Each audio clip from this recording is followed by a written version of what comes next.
minutes. Like, it was crazy great. And you'll really get a good look at that opalescence in just a bit. All right, we got to get started with the beginning of the show, though. And again, I'm going to sound a little bit like a broken record, brand new. Miss Angie's joining me. Hi, Ange.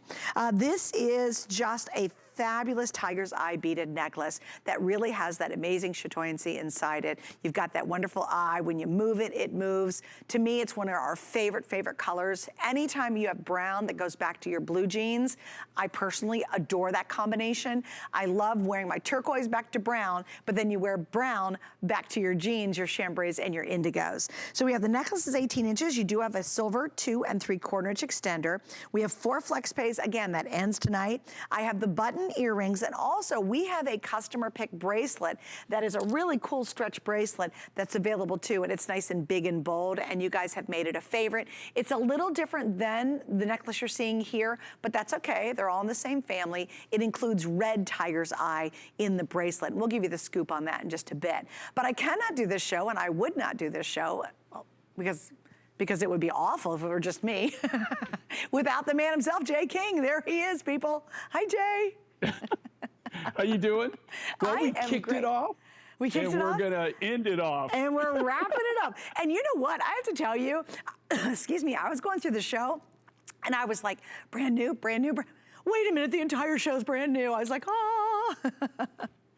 You know, what's amazing too is, just so everybody knows, you know, we originally were gonna do 2 hours, but because of the limitations we have on inventory, they condensed everything. Everything on this is brand new. So we got 1 hour to share, and that's really, it's always fun sharing it with Suzanne, but it's the whole show is just nothing but new. And we're starting off with this one too, Jay. Now, I love it because in this show specifically, we're seeing a lot of bigger, bolder beads than we normally do. You always do a nice size bead, but you really went for it on this piece and also that great aquamarine showstopper coming up. Yeah, well, you're seeing a lot of my designs. That's why I don't know. Sometimes it's really strange, because we lay these shows out. Even on this, just so everybody understands this. I laid this show out probably close to almost a year ago. I mean, so it's sometimes it's a big surprise for me when we actually get to the show and we actually start doing it, because we're already moving on. I'm already working through 2021. So I'm already because everything that we do is all hand done. So I forget about what we've done and some of the cool designs that are on this, especially this hour. We got some really cool stuff coming up. Yeah, and you do, and it's really neat. And I want to kind of go through this one, Jay, too, because it is very difficult to cut tiger's eye, correct, Jay? And I kind of want you to explain that. The cutters and you don't want to lose the mystery of the tiger's eye, kind of that brilliance and that, it literally looks like a tiger's eye. But you really did some difficult cuts with this, and I love that you were able to keep the effect without losing it when you did kind of a different cut like this one right here. Well, it's not as tricky, with tiger's eye. We get all of our tiger's eye material comes out of Namibia. I get it from the same source I've been getting it for almost my entire life. One of the stories I tell about this is tiger's eye. And do you see how that gleam, that glow? That's gorgeous. And that's what Suzanne's talking about there. And that is the effect that's called chatoyancy. That's the effect of chatoyancy. That's what causes it.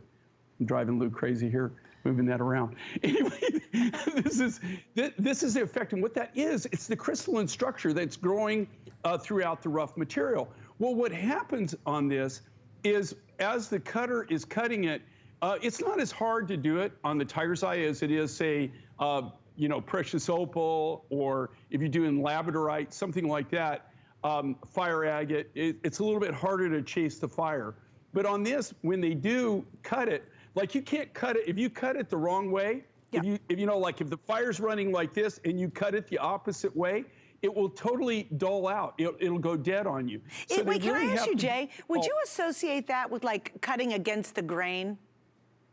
Yeah, it's kind of, like the fire line it would be, kind of like if you were cutting wood, I guess that's a really perfect thing. Like if you laid out a table, right, and you put the grain the wrong way, like instead of like this table right here, instead of the wood grain running this way, and all of a sudden you decided, well, I'm just going to cut it from the side, and you're going to have it run like this. well, you're not going to see any of the grain, right? Right. So it's the exact same thing. That's actually a really good analogy of it, to where when you're cutting it, you're cutting along the fire line. So if you cut along the fire line, that's where you see the sparkle, the Nature's bling. And then, of course, what we've done, which you've already kind of alluded to, the fact here, these are really, I mean, impressive size of beads, but they're also custom cut. Every one of these is cut by hand. Isn't that cool? They're not cut on some fancy machine or anything like that. They're all actually individually hand carved, all individually hand faceted. Well, and I have to say, I think it makes the necklace much dressier. I think it looks more elite when you have all these really cool cuts. And if you notice, even in the very back, and this is just the attention to detail that we've all come to appreciate from Jay, because he does crazy stuff like this. See how the main place is like big, and then these really kind of rondelle things, then big, big, big. Watch though as we get to the small ones. He didn't stop and go, oh, I'm just gonna do a lot of little circles all the way back. He still did the same alternating shapes all the way to the very sterling silver extender. And that, I think, is the brilliance of buying anything from Jay. You get unsurpassed quality down to the teeniest detail, down to this little detail. See that little puffed heart? He doesn't have to include, that's more silver, guys. He does that on every extender. He's sharing a little bit of love with you. And of course, the best hook ever. So we're gonna wrap up on this, guys. Don't forget, we do have the stud earrings. They're a really nice size. These aren't little, just, you know, teeny little things. You've got a really nice big stud earring to go back to it. Always recommend, if you can swing it, to get them both at the same time, because it's hard to get matching pieces from Jay.